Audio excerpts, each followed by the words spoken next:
Exact आंकड़े को छोड़कर इस बार सिर्फ परसेंटेज में टर्नआउट डेटा दिखाया गया है। इस वीडियो में पूरी तरीके से जानने की कोशिश करेंगे कि ये जो परसेंटेज का खेल चल रहा है ये 100% लोकतंत्र के साथ खेल कैसे हो रहा है, नागरिकों का मजाक कैसे बनाया जा रहा है और कैसे एब्सोल्यूट नंबर तो छोड़ो, इस परसेंटेज में इस बार भी झोल है।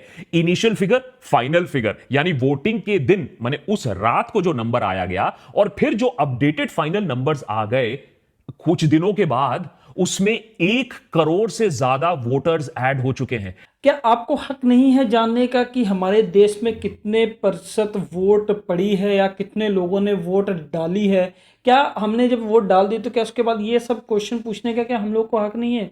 तो hello, welcome back to my YouTube channel. मैं हूं आपका शमशेर। आई होप कि सब लोग ठीक ठाक होंगे, अच्छे से होंगे। तो सुप्रीम कोर्ट ने अब इलेक्शन कमीशन पे सवाल उठाना शुरू कर दिया है। तो जैसे इलेक्टोरल बॉन्ड का एक स्कैम सबसे बड़ा निकल के आया था, पहले तो उसकी मतलब कि बड़ी वो तारीफें हो रही थी, नहीं ये वो ये मतलब, उसके बाद जैसे वो एक्सपोज्ड हुआ तो वो एक स्कैम का रूप निकल गया। उसी तरीके से कहीं इलेक्शन कमीशन का एक इलेक्टोरल बॉन्ड से भी तगड़ा एक स्कैम शायद सामने निकल के आ सकता है, क्योंकि इलेक्शन कमीशन जिस तरीके से अब वोटिंग्स को छिपा रही है कि किस तरीके से अगर अभी बोल दिया कि भाई इतनी वोटिंग है, लेकिन वो आगे चल के वो चीज़ करेक्ट ना हुई या जैसे अपने उनके पापा जी हारते हुए नजर आए तो वो उसको हेर फेर ना कर पाए, तो उसके लिए बहुत बड़ा सवाल उठ सकता है। तो आज की जो रिएक्शन वीडियो है वो हमारे द देशभक्त चैनल पे भाई ने बहुत ही तगड़ी वीडियो बनाई है। वीडियो शुरू से लेकर आखिर तक जरूर देखना, क्योंकि इसमें व्हाट इज फॉर्म 17C का जिक्र किया गया है, क्योंकि इसमें ट्रांसपेरेंट इलेक्शन कमीशन के जो थॉट्स हैं वो भी जानना बहुत ज़रूरी है। तो वीडियो शुरू से लेकर आगे तक जरूर देखना। अगर आप हमारे इंस्टाग्राम को फॉलो नहीं किया तो यहाँ कहीं मेंशन होगा, आप फॉलो जरूर कर लीजिएगा। लिंक भी डिस्क्रिप्शन में, वहाँ पे जाके आप डायरेक्ट इंस्टाग्राम पेज पे ही ओपन होंगे। तो चलिए वीडियो देखते हैं, उसके बाद अपना जो रिएक्ट है वो देखते हैं क्या नॉलेज, क्या इन्फॉर्मेशन आज देखने को मिलती है। कुछ दिन पहले की बात है कि सुप्रीम कोर्ट ने एसबीआई से इलेक्टोरल बॉन्ड्स का डेटा मांगा और एसबीआई की आगे पीछे सब गीली हो गई। कहा कि डेटा हम नहीं दे सकते हैं, हमारे लिए पॉसिबल नहीं है। अच्छा दे देंगे लंच टाइम, मेरा मतलब है इलेक्शन खत्म होने के बाद हम दे देंगे। सुप्रीम कोर्ट से जब पिछवाड़े पर संटी पड़ी तो घंटों के अंदर डेटा निकल आया। इलेक्टोरल बॉन्ड स्कैम के खुलासे से सारा महकमा हिल गया। लोगों को पता चला कि ये रिश्वतखोरी और ये करप्शन का ये नया सिस्टम चल कैसे रहा था। सब खा रहे थे और खिला भी रहे थे महकमे में। लेकिन अब लगता है कि सुप्रीम कोर्ट उससे भी बड़ा स्कैम एक्सपोज करने वाली है। इलेक्टोरल बॉन्ड स्कैम के बाद electoral fraud scam. Supreme court ने एक सिंपल सवाल अब पूछा है इलेक्शन कमीशन से कि भाई इसी एक बात बताओ, कंस्टिट्यूएंसी में कितने वोटर्स ने वोट डाला, देश को बता दो। 2019 में भी देश को बताया था, तो इस बार बताने में क्या दिक्कत हो गई? इस एक सवाल से इलेक्शन कमीशन की आगे पीछे गीली हो गई। एसबीआई की तरह इलेक्शन कमीशन ने लंबा चौथा निबंध लिख डाला, सुप्रीम कोर्ट को बताया कि देखिए कोई लॉ नहीं है, कोई लॉ नहीं है ये डेटा रिवील करने के लिए, आप हमसे क्यों कह रहे हो? यहां कोई लॉ नहीं है, हमारे पास वैसे में भी टेक्निकल एबिलिटी नहीं है, जैसा एसबीआई के पास भी टेक्निकल एबिलिटी नहीं थी। और अगर हमने बता भी दिया कितने लोगों ने वोट डाला, बस ये इंफॉर्मेशन, तो लोग ये डेटा को मॉर्फ कर देंगे, अराजकता फैल जाएगी, इलेक्शन कमीशन पर विश्वास कमाल की बात है, उठने लगेगा। और भी ऐसी कई उठ पटांग चीजें बोली। ईसी क्यों नहीं बता रही है ये सिंपल सा डेटा कि कितने लोगों ने वोट दिया और इससे आपका क्या लेना देना है? ये एक थ्रिलर स्टोरी है आज देशभक्त पर। अगर क्रोनोलॉजी समझ गए तो रोंगटे खड़े हो जाएंगे और आने वाली जो ट्रेजेडी है हमारे देश के साथ वो भी समझ में आ जाएगी और ये भी पता चल जाएगा कि हमारी डेमोक्रेटिक सिस्टम कितने हद तक आज सड़ चुकी है। रॉट इन द सिस्टम आपको समझ में आएगा। जैसे कि वेटरन जर्नलिस्ट मनीष छिब्बर लिखते हैं ट्विटर पर कि 80-90 के दशक में बैलेट बॉक्सेस को ठूसा जाता था कुछ कैंडिडेट्स को जिताने के लिए। अच्छा क्या आज के डेट में ईसी वोटिंग परसेंटेज रिवाइज कर रहा है और किसी को मालूम नहीं है कि ये 6% इंक्रीमेंट हो कहां से रहा है, ये एक्स्ट्रा वोट्स कहां से रहा है, कौन डाल रहा है ये वोट्स? ऑपोजिशन वो कहते हैं बेखबर है और सुप्रीम कोर्ट और इलेक्शन भाई कितनी तगड़ी बात निकल के आ गई। इलेक्शन कमीशन 6 से 9% की वोट अपने आप इंक्रीज कर रहा है। यार कैसे जीतेंगे अब? ऐसे तो मोदी जी चाहे इलेक्शन ना ही करवाते तो सही नहीं था यार। शिट यार, लोगों को आंखों के सामने कमीशन के धूल बारे में होती जा रही। बोले ही क्या बोले। तो क्या इलेक्शंस 2024 के साथ खिलवाड़ हो रहा है? क्या 2024 के परिणाम बदलने की कोशिश की जा रही है? और इसमें इलेक्शन कमीशन का क्या रोल है, क्या हाथ है, जानेंगे आज के एपिसोड में। नेता टाइप आधा काम मत करो, सब्सक्राइब के साथ साथ बेल आइकॉन भी दबाओ। स्टोरी सिंपल पॉइंट से शुरू करते हैं। वोटर टर्नआउट डेटा, यानी कुल मिलाकर कितने वोट्स डले एक इलेक्शन में। यह इलेक्शन का सबसे बेसिक डेटा सेट होता है। यह ठीक है। जरूरी इसलिए होता है कि जब 4 जून को गिनती होगी तो यह कम से कम गारंटी होनी चाहिए कि भाई जितने वोटों की गिनती हो रही है उतने ही वोट डले थे ना, सही ना कि बात। दुगने वोट्स की गिनती हो रही है 4 जून को। सही बात लेकिन है। हमारे देश का जो इलेक्शन कमीशन है, यह बेसिक डेटा आपसे, देश के नागरिकों से छुपाने की कोशिश कर रहा है। ऐसा डेटा जो 2019 में वोटिंग के साथ साथ आराम से शेयर किया गया था, बिना मांगे शेयर किया गया था by the election commission. Absolute number. पता क्यों है? तब इसलिए किया गया था, तब इनकी लहर थी, तब वोट अच्छे खासे पड़े थे, तब जेन्युइनली वोट इनको पड़े थे, तब उन्होंने इजीली शेयर किया था। लेकिन अब ये वोट जेन्युइनली नहीं पड़ रहे हैं। अगर इस बार ये जीतते हैं, इनको भी पता है कि ये डाटा हमको कैसे मैनेज करना है, तो इसीलिए खटिया खड़ी हो रही है। एग्जैक्ट आंकड़े को छोड़कर इस बार सिर्फ परसेंटेज में टर्नआउट डेटा दिखाया गया है। इस वीडियो में पूरी Shit, तरीके से man, जानने यार। की कोशिश करेंगे कि ये जो परसेंटेज का खेल चल रहा है, ये 100% लोकतंत्र के साथ खेल कैसे हो रहा है, नागरिकों का मजाक कैसे बनाया जा रहा है, और कैसे एब्सोल्यूट नंबर तो छोड़ो, इस परसेंटेज में इस बार भी झोल है। इनिशियल फिगर, फाइनल फिगर, यानी वोटिंग के दिन माने उस रात को जो नंबर आया गया, और फिर जो अपडेटेड फाइनल नंबर्स आ गए कुछ दिनों के बाद, उसमें 1 करोड़ से ज्यादा वोटर्स ऐड हो चुके हैं। 1 करोड़ वोटर्स का डिफरेंस सिर्फ 4 फेजेस ऑफ इलेक्शन। भाई 1 करोड़ वोट, मतलब जिनकी गिनती रियल में नहीं है, लेकिन मोदी भक्त इलेक्शन कमीशन की गिनती में कर दी गई है। अब बताइए इसके ऊपर क्या कर सकता है? कोई कुछ कर सकता है जब तक इलेक्शन कमीशन चुप्पी साधे? 4 जून अब आने वाली है, 5-7 दिन बाद मई जून, 4 दिन में क्या उखाड़ लेंगे, क्या कर लेंगे? सॉरी मेरे वर्ड्स भाई गुस्से के मारे निकल गए, 1 लेकिन करोड़ वोटर्स कई जगह इलेक्शन पलट दे सकता है। और हमें यह भी ठीक से मालूम नहीं है कि ये 1 करोड़ वोटर्स है कौन, आए कहां से। सही बात है। 2019 के फेज 1 का टर्नआउट डेटा कुछ इस तरीके से आया था। वोटिंग खत्म होने के कुछ दिन बाद इलेक्शन कमीशन ने अपने आप पोर्टल पर यह डेटा अपलोड कर दिया। हर Okay. स्टेट या यूनियन टेरिटरी और उनके हर पार्लियामेंट्री कंस्टिट्यूएंसी की लिस्ट इस तरीके से आई, और 3 इंपॉर्टेंट डेटा पॉइंट्स दिए गए नागरिकों के लिए। पूरे देश को यह बताया गया। नंबर 1, टोटल इलेक्टर्स, यानी उस चुनाव क्षेत्र में, उस सीट में कितने वोटर्स थे, कितने एलिजिबल वोटर्स मौजूद हैं। Okay. नंबर 2, टोटल वोटर्स, यानी टोटल वोट कास्ट, कि भाई वोटिंग के दिन उन लोगों में से कितने लोगों ने वोट एक्चुअली डाला। ओके। नंबर 3, कि फिर वोटर टर्नआउट परसेंटेज, यानी टोटल जितने वोटर्स उनमें से कितने परसेंट लोगों ने वोट डाला, वो आपका टर्नआउट परसेंटेज बन गया। ठीक है। 2019 के डेटा के साथ साथ 2014 का भी डेटा दिखाया गया था, जिससे ओके। आप कंपेयर कर सको कि कितने वोटर्स हैं, वोटर्स बढ़े या नहीं बढ़े, वोटर टर्नआउट बढ़ा या ना बढ़ा। ये सही सब बात। कुछ आपको कोर नंबर्स और परसेंटेज में मिल रहा था। 2014 में मिल रहा था, 2019 में भी मिल रहा था, जिससे आप पूरा आंकड़ा समझ पाए कि इलेक्शंस कैसे हो रहे हैं। सही पूरे बात है। डेटा में सबसे important total votes cast obviously था, कि एग्जैक्टली कितने वोट्स डाले गए, ताकि जब वोट्स की गिनती हो तो सब लोग कंफर्म कर पाए, सारी पार्टीज कंफर्म कर पाए कि जितने वोट्स गिरे थे, जितने वोट्स डले थे, उतने की ही कैलकुलेशन हो रही है, उतने की ही काउंटिंग हो रही है, कोई धांधली नहीं हो रही है, कोई सही बात है। ईवीएम की मैल फंक्शनिंग नहीं हो रही है। इसे कहते हैं इलेक्टोरल ट्रांसपेरेंसी। और अब शायद यही गायब हो रहा है। देखिए क्या हुआ 2024 में। इसमें से 2 सबसे इंपॉर्टेंट डेटा पॉइंट्स को खत्म कर दिया गया। 2024 के भाई। एग्जैक्ट टर्नआउट डेटा और टोटल वोटर्स पर भाई। सीट का डेटा गायब कर दिया गया, और वो भी वेरी इंटरेस्टिंगली कोई भी वजह आज तक नहीं दी गई है।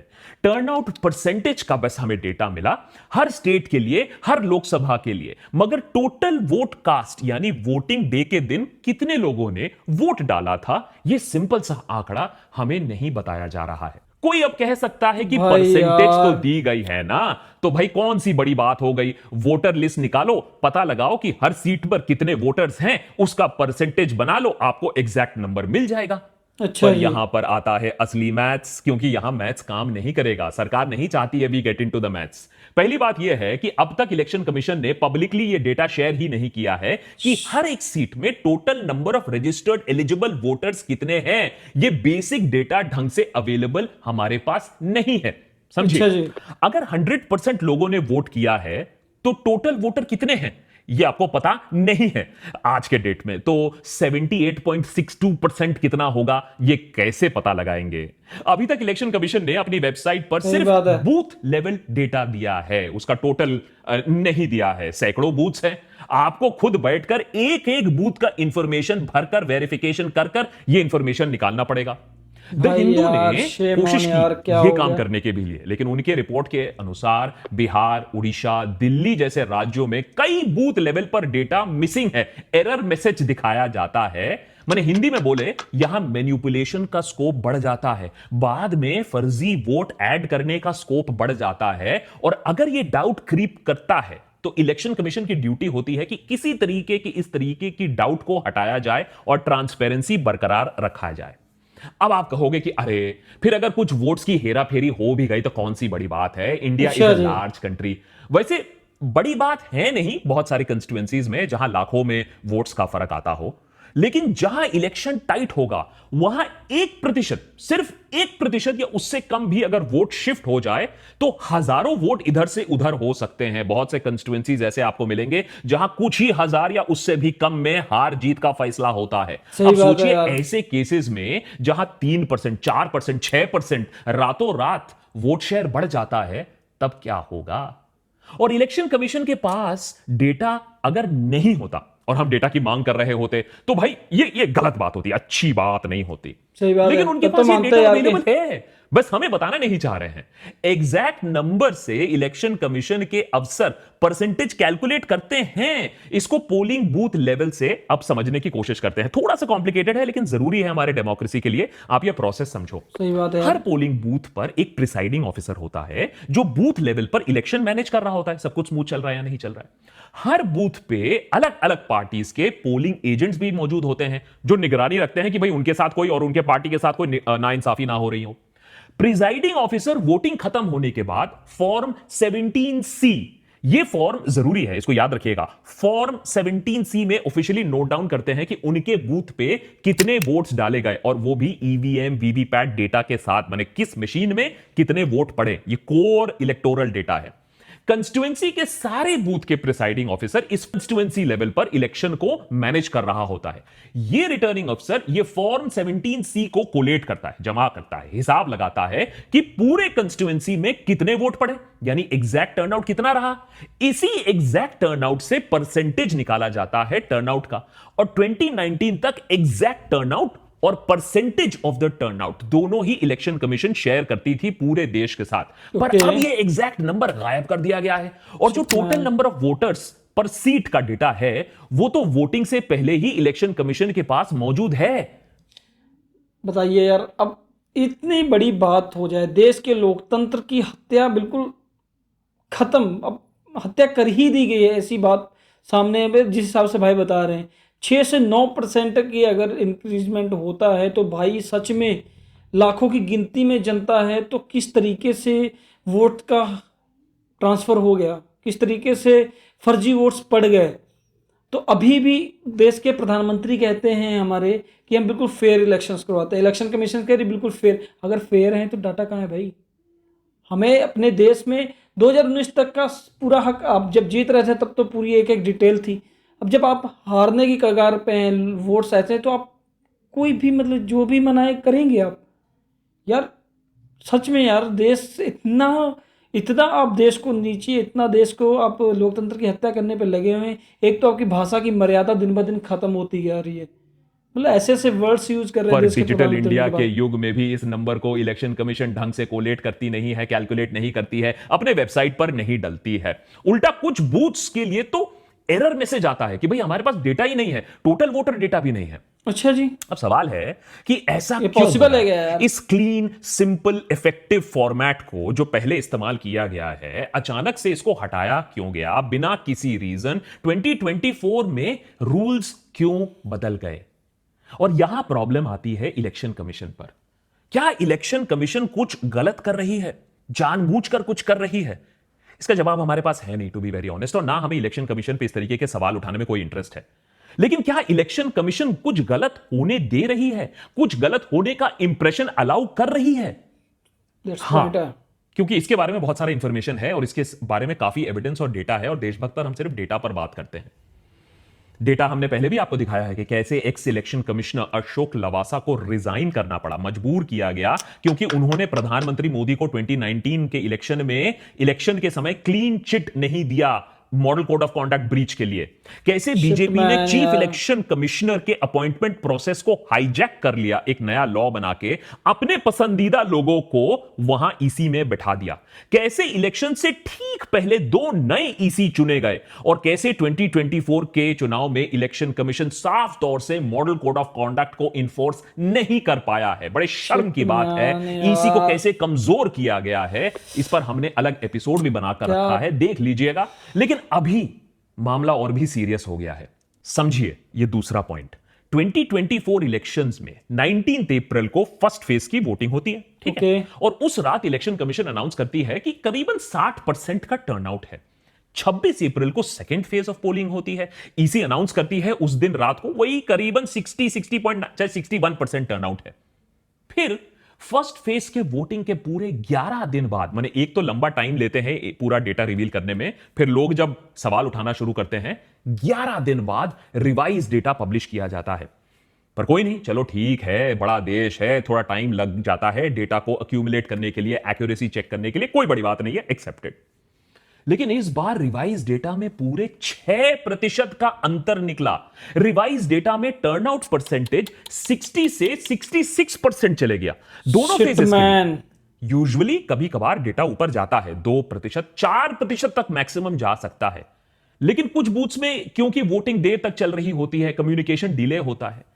मगर 6% काफी बड़ा नंबर है, और इतना इंक्रीज क्यों हुआ इसका आज तक हमें एक्सप्लेनेशन नहीं दिया गया है। और इसके Shit, बाद man, भी ये यार। प्रॉब्लम है कि total number of registered voters पर सीट का एग्जैक्ट आंकड़ा ढंग से हमारे पास मौजूद है नहीं। तो ये 66% एग्जैक्टली हुआ कैसे, 60 से 66 हुआ कैसे, हमें पता नहीं। ये 6% आया कहां से? इस सब का सिंपल सोल्यूशन है ये जो डाउट क्रिएट हो रहा है, ये जो सवाल बन रहे हैं कि इलेक्शन कमीशन जैसे 2019 में टोटल वोट्स कास्ट का डेटा पब्लिकली शेयर कर दे, मगर सही बात पता है। नहीं क्यों इलेक्शन कमीशन ये नहीं चाहती है। 7 मई को कांग्रेस प्रेसिडेंट मल्लिकार्जुन खड़गे ने इस पूरे टर्नआउट के मामले को लेकर 3 मेन सवाल उठाए। रिवाइज नंबर देने में डिले क्यों हो रहा है? 6% टर्नआउट इतना बड़ा इंक्रीज कैसे हो गया? और एग्जैक्ट नंबर क्यों नहीं दिया जा रहा है, बताइए election commission. That's election point है यार, कमीशन और पता भी नहीं। गुस्से में 10 मई को रिप्लाई किया जाता है।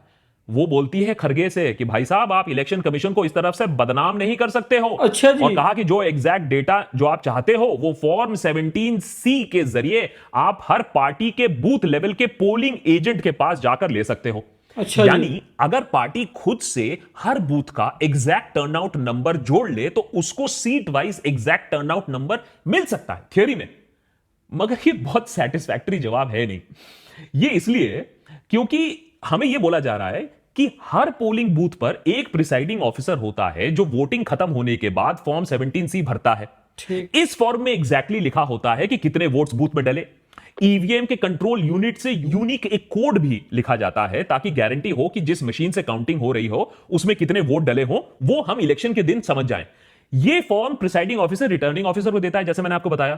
तो जो सीट लेवल का डेटा है, हिसाब लगाकर टोटल नंबर ऑफ परसेंटेज निकाला जा सकता है। इसी पोलिंग बूथ पर हर पार्टी का बूथ लेवल पोलिंग एजेंट होता है।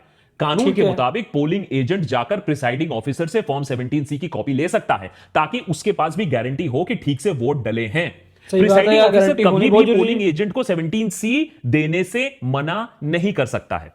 तो ईसी कहती है कि भैया खड़गे साहब, आप पोलिंग एजेंट के पास जाओ, वो फॉर्म सी मांगेगा, उस हिसाब से आप अपना कैलकुलेशन कर लो। ईसी कुछ भी छुपाने की कोशिश नहीं कर रहा है, उनका कहना है। अच्छा जी। लेकिन ईसी के इस आर्गुमेंट में पहली बड़ी प्रॉब्लम यह है कि जो डेटा कलेक्ट करने का काम इलेक्शन कमीशन का है, वो आउटसोर्स किया जा रहा है पॉलिटिकल पार्टीज को और उनके एजेंट्स को, जबकि यह नंबर इलेक्शन कमीशन के पास पहले से ही मौजूद है और वो 2 मिनट में चुटकी बजाकर यह नंबर पब्लिश कर सकती है। सही दूसरी बात है यार। प्रॉब्लम कि हर बूथ लेवल पर, सोचिए इतना बड़ा देश है, इतने सारे बूथ्स हैं, हर बूथ पर पोलिंग एजेंट को यह फॉर्म 17C के बारे में पता भी नहीं। अरे हमें पूरा डिटेल में नहीं पता था आज तक, और उनकी गलती भी नहीं है, क्योंकि आज तक समझा जाता था कि पार्टी कम से कम इलेक्शन कमीशन पर इतना भरोसा कर सकती है कि टोटल नंबर ऑफ वोट पोल, ये तो कम से कम नंबर छुपाया नहीं जाएगा, इस पर तो कोई गणित किया नहीं जाएगा, ये सबको बता दिया जाएगा। मगर अब तो ये भी खबर आ भाई सही बात है यार। इलेक्शन कमीशन मतलब इतने बड़े देश में अगर इलेक्शन कमीशन में ऐसे ही नहीं मोदी जी ने अपने बंदे बैठा लेते, आज इस दिन के लिए बैठा लेते। जिस तरीके से मैनिपुलेशन की जा रही है वोटिंग में, जिस तरीके से इतना डिले कर करके नंबर्स ऑफ बढ़ाए जा रहे हैं वोटिंग्स के, फर्जी वोट्स बढ़ाए जा रहे हैं 60% से सीधा 66%, 6% का डिफरेंसेस, कैसे भैया कैसे पॉसिबल हो गया ये चीज़। भाई अगर अभी भी अंधभक्तों को ये चीज़ लग रहा है कि देश में हमारे बहुत फेयर इलेक्शन हो रहे हैं, तो भाई इस वीडियो को शेयर जरूर करना, सपोर्ट जरूर करना, क्योंकि ये वीडियो इस देशभक्त भाई बंदे ने बहुत ही डीप नॉलेज की वीडियो बनाई है। सच में यार लाजवाब वीडियो है यार ये। आ रही है कि पोलिंग एजेंट से फॉर्म 17C की मांग करने के बाद भी उन्हें फॉर्म नहीं मिल रहा है। ओ कांग्रेस भाई। पार्टी ट्विटर पर आकर इलेक्शन वाह। कमीशन को टैग करके यह कह रही है कि उनके वर्कर्स जो रायबरेली में मांग कर क्या रहे बात है थे, भाई। उनको सही है 17C नहीं दिया गया ये फॉर्म। तो एक और लेयर ऑफ प्रश्न आ जाता है, डाउट आ जाता है इलेक्शन कमीशन के एक्शंस के ऊपर। अब एसोसिएशन फॉर डेमोक्रेटिक रिफॉर्म्स, वही एनजीओ, याद रखिए ये ADR, ये वही एनजीओ है जिसने इलेक्टोरल बॉन्ड्स का भांडा फोड़ करने में अहम भूमिका निभाई थी। सालों अच्छा से जी। केस को सुप्रीम कोर्ट पे ले गई और फिर सुप्रीम कोर्ट ने अपना ऐतिहासिक फैसला दिया था। वही ADR ने इस मामले को भी सुप्रीम कोर्ट तक वो ले गई है। 17 मई को, बहुत देर बाद, बहुत डिलेस के बाद पहली सुनवाई हुई। बहुत पहले सुनवाई हो जानी चाहिए थी, लेकिन चलिए कोई बात नहीं, 17 मई को पहली सुनवाई हुई। बेसिक मुद्दा यह था कि सारे डाउट्स को दूर करने के लिए इलेक्शन कमीशन सारे पोलिंग स्टेशंस के फॉर्म 17C के डिटेल्स को अपनी वेबसाइट पर डाल दे। कोई सवाल उठा नहीं सकता है, सारे मुंह बंद हो जाएंगे। चीफ सही जस्टिस बात है। चंद्रचूड़ के बेंच ने इलेक्शन कमीशन को पूछा कि भाई डेटा पब्लिक क्यों नहीं करते हो, भाई क्या प्रॉब्लम है, बताइए आप हमें। तो इलेक्शन कमीशन ने रिप्लाई दिया कि भाई देखिए कोई प्रॉब्लम तो नहीं है, लेकिन इसमें समय लगेगा जी। हां, जैसे अच्छा SBI जी। ने कहा था समय लगेगा, इलेक्शन के बाद वाला समय लगेगा जी। पर यह सरासर झूठ है, क्योंकि इलेक्शन कमीशन खुद के हैंडबुक में लिखा हुआ है कि प्रिसाइडिंग ऑफिसर को बस एक बटन दबाना होता है ईवीएम के कंट्रोल यूनिट में, जिसके बाद total number of vote poll display हो जाता है। एक बटन दबाने से सब कुछ पता चल जाता है। एक तरफ कहते हो इलेक्ट्रॉनिक वोटिंग करनी है, सही बात दूसरी है तरफ यार। ये सारे जुमले देते हो कि नहीं नहीं देखिए प्रक्रिया बहुत लंबी है। पर ये सब कहने की जरूरत नहीं है, क्योंकि ये कोई स्टेट सीक्रेट नहीं है कि ईसी के पास ये डेटा मौजूद है। फॉर्म 17C में डेटा जो दर्ज किया जाता है, वो फॉर्म 17C जो इलेक्शन कमीशन के पास जाता है, और इसी डेटा से टर्नआउट परसेंटेज भी निकलता है। डेटा बस पब्लिक करने से प्रॉब्लम है। पर फिर ईसी ने यह भी कहा कि भाई फॉर्म 17C हमने अगर पब्लिक कर दिया तो मिसचिफ हो सकता है। जी हां, बदमाशी हो अच्छा सकती जी। है, हो सकता बदमाश। है कोई इमेज मॉर्फ कर ले और लोगों को भाई। गुमराह कर ले, इसीलिए जनता को डेटा देते ही नहीं है। जिस ओ जनता के लिए वाह इलेक्शन भाई। कर रहे हो, जिस जनता देश को बनाती है, उस जनता के पास औकात नहीं है ये इंफॉर्मेशन जानने के लिए। बताइए यार। इलेक्शन अब मतलब देश की जनता नहीं अब जान सकती ये चीजें यार। मतलब वोट करने के लिए देश की जनता आगे चाहिए, लेकिन अगर कोई जानकारी मांग ले तो भैया ना, ऐसे नहीं हो सकता यार। कहाँ का लॉ है आपका, ये क्या कर क्या रहे हो आप। कमीशन कह रहा है कि वो जनता पर यकीन नहीं करती है। ओह एक टाइम पर भाई इलेक्टोरल वाह। बॉन्ड्स के बारे में भी यही कहा गया था कि जनता को क्या जानने की जरूरत है कि कौन किसको पैसा दे रहा है, कौन किसको कॉन्ट्रैक्ट अच्छा दे रहा जी। है। आज वही दलील इलेक्शन कमीशन सुप्रीम कोर्ट को दे रही है। जैसी हरकतें आज इलेक्शन कमीशन कर रही है, जनता का विश्वास तो ऐसे में ही ईसी से उठ रहा है।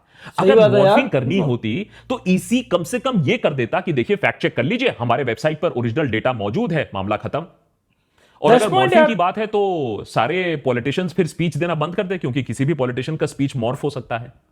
और अगर ये सही point तो है यार। काउंटिंग डे के दिन कुछ मिसमैच होता है तो इलेक्शन कमीशन कम से कम अपनी गलती एक्सेप्ट करेगी ना, क्योंकि तब तक हमारे पास ओरिजिनल डेटा होगा, फिर वो सफाई दे या फिर हम कोर्ट में जाएं। लेकिन अब तो कोई रास्ता ही नहीं रह गया, क्योंकि जिस दिन काउंटिंग होगी हमें ओरिजिनल डेटा कितने वोट्स पोल्ड हैं वो मालूम ही नहीं होगा।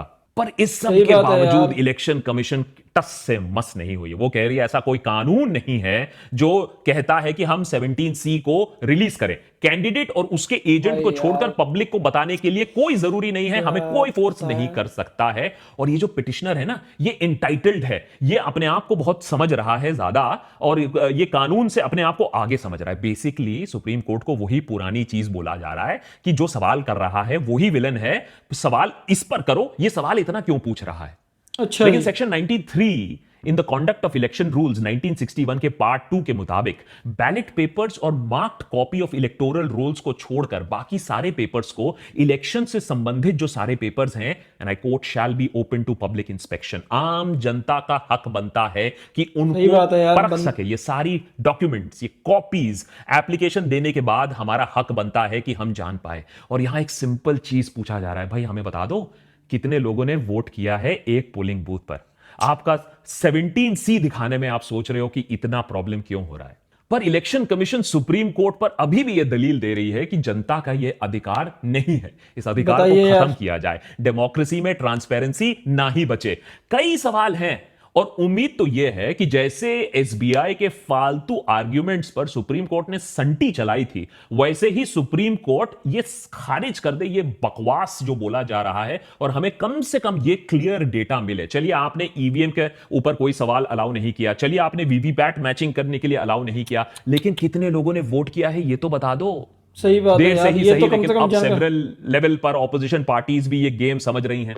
डीएमके ने तमिलनाडु और पुडुचेरी के ऑलमोस्ट हर बूथ का फॉर्म 17C डेटा कलेक्ट कर लिया है, जिसका अब एनालिसिस हो रहा है। सीपीएम ने भी अपील की है कि हर पार्टी अपने स्टेट के चीफ इलेक्शन ऑफिसर से आरटीआई फाइल करे, इंफॉर्मेशन निकाले, फॉर्म भी कलेक्ट करे। कांग्रेस बात भी है, कोशिश करना कर चाहिए रही यार। है कि इस चक्कर में कोई धांधली ना कर पाए, कोई वोट्स के साथ फेरबदल ना कर पाए, और ये सडन इंक्रीज क्यों हो रहा है 6-6% का, ये पता लगाया जाए। और अगर आप एक सतर्क नागरिक बनना चाहते हैं, एक देशभक्त हैं, तो कम से कम आप इस बात को भी सवाल उठाइए, इस बात सही की बात भी है यार। अवेयरनेस फैलाइए, क्योंकि जब आप पूरा अवेयरनेस फैलाओगे और पूरा इंफॉर्मेशन को जानोगे, तभी शायद कोर्ट्स भी कोई इंफॉर्मेशन लेगी। और हो सके तो आप पूनम अग्रवाल जैसे जर्नलिस्ट, अंजलि भारद्वाज जैसे एक्टिविस्ट को फॉलो करो, ताकि आपको लेटेस्ट इंफॉर्मेशन मिले। ये मीडिया में आपको ये इंफॉर्मेशन नहीं मिलेगा कि ये मीडिया एक्स्ट्रा क्या वोट्स करता आप कहां से मीडिया। रहे।